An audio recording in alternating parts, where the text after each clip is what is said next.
Hola chicos, ¿cómo están? Bueno, vamos a hacer la cápsula correspondiente a la duda que tenían en cuanto a las carillas articulares superiores e inferiores de las vértebras cervicales.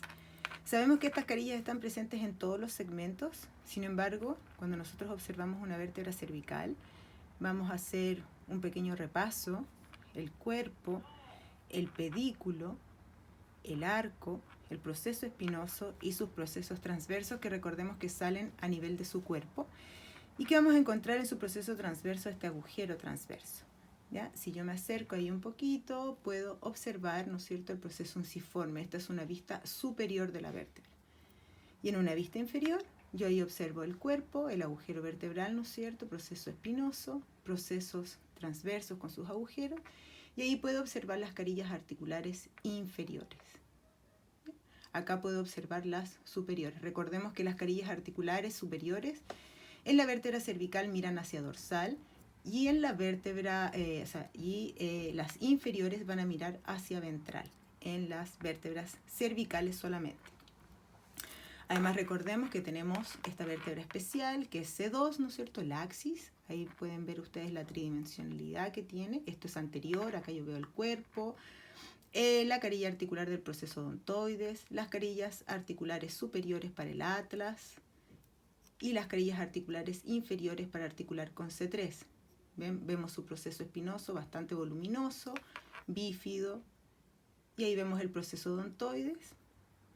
Y en el caso del atlas, esta es una vista superior, ¿no es cierto? El arco anterior vemos que es mucho más pequeño que el arco posterior, más cortito. Vemos el tubérculo anterior, la carilla articular para el proceso odontoides. Ahí en las masas laterales vemos el tubérculo de inserción de este ligamento transverso del atlas. El surco vascular que yo les había mencionado, que es para la arteria vertebral. ¿Ya? Acá el arco posterior y el tubérculo posterior. Y sus procesos transversos con su agujero transverso. Y si lo miramos de una vista inferior, aquí vemos las carillas articulares inferiores que van a estar articulando con el atlas. Bien, vámonos a las carillas articulares superiores e inferiores. Acá vemos las carillas superiores, ¿no es cierto?, carillas articulares superiores, y acá vemos las inferiores. Estas van a articular, ¿no es cierto?, en este caso, por ejemplo, si esta fuera C3, articularían con las carillas inferiores del axis, de esta manera. Ahí tengo las carillas inferiores, acá tengo las superiores, por lo tanto van a articular de esta manera, así. Estas articulaciones entre las carillas articulares superiores e inferiores son las que van a formar las articulaciones siga-apofisiarias o también llamadas facetarias, antiguamente llamadas facetarias porque se les decía facetas a estas carillas. Y aquí vemos un modelo, ¿no es cierto?, de una columna cervical articulado. Acá vemos el hueso occipital, ¿no es cierto?, con su agujero magno, ¿ya?, articulando con, ¿no es cierto?, el atlas y el axis. Y si nosotros observamos, las carillas articulares superiores e inferiores van a estar articulando entre sí de la siguiente forma. ¿Ven? Miren, aquí están las carillas articulares superiores y las inferiores, lo que corresponde a, si yo lo coloco acá, vamos a tratar de firmar ahí, estas carillas y estas carillas. Todo el conjunto de esas articulaciones son las que se van a llamar las siga-apofisiarias y que son del tipo sinovial plana. Ustedes pueden ver hacia acá atrás que yo tengo el proceso espinoso, acá hacia adelante que yo tengo el cuerpo, en esta zona observo el proceso transverso con su agujero transverso.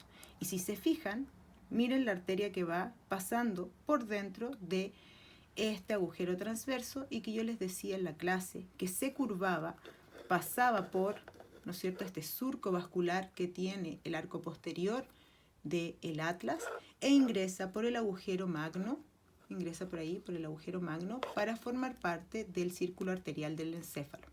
Y ahí lo vamos a ver en la unidad que corresponde.